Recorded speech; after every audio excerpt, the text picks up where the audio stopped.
Zebur 34. Munaccat. Tərifləymen her daim Perverdigarni, düşürməsmən ağzımdın mətiyləşni. Çin dilimdin aprın oquymen Perverdigarga, anlap bunu acizla çömüler xoşallıqqa.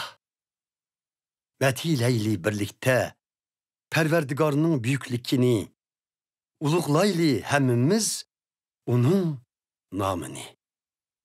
İcabet kılıp Perverdigar duayımni hem vehimledin halas kıldı meni. Nurlunar çihri baksa kim sığınıp Xudağa, yergi qarab kalmaz ulağının yüzleri esla.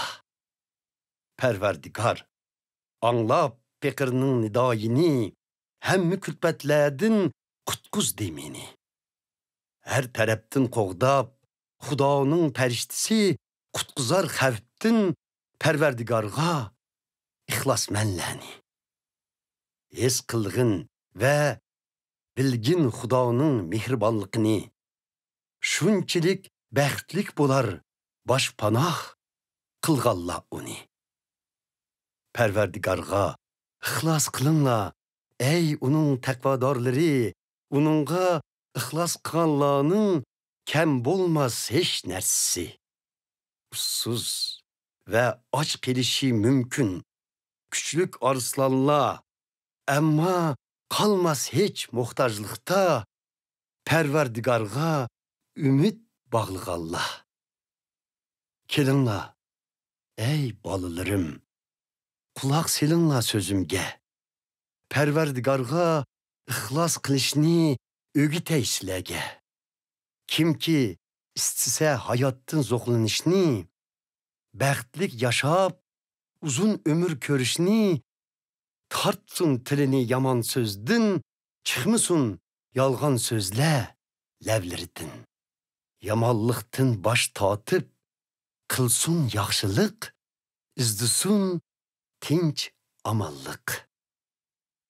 Perverdigar nəzər salar haqqanilağa, cavab birer ulağının nidalarına.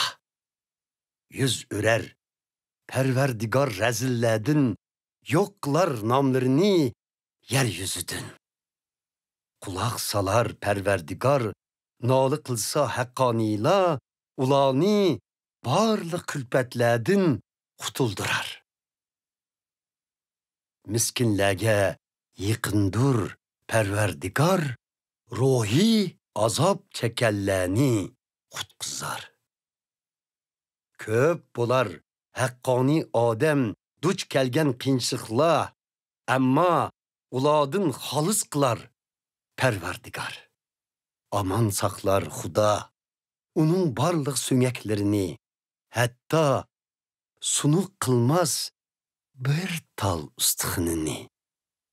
Ölüm elip geler, özlerige rezillenin kılmışları, cazalınlar öç kölgelle haqqanilani. Kutkuzar takvadarlarının hayatını Perverdigar, kim ki onu panah kılsa, cazadın hali bolar.